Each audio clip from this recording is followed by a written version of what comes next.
At meron ding ma'am, unfortunately, mga nakikiusap na sana may portalet kasi doon sa mga evacuation center kasi yung iba dahil nga sa dami rin ng tao, hindi naman may talagang dudumi. Ano naman po ang response ng DSWD doon? Makapag-provide po ba ang DSWD or LGU ba dapat ang nagpo-provide po nito?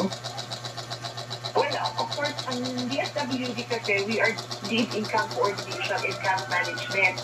And we always inform, we always capacitate itong mga local camp managers, no, from the local government units na dapat yung kung kanilang mga evacuation centers ay merong functional water and sanitation facilities.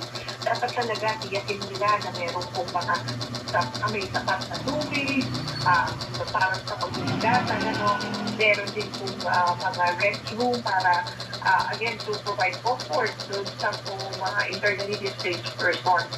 But of course, kung nagre-request ang local government unit ng compensation support because we fully understand na sila din po pag minsan ay nahihirapan because they are also affected, we refer the request to other government agencies na nagpo-provide din po ng tulong because, Victoria and Nico, this is a whole of government approach that we are adapting or employing in this response situation.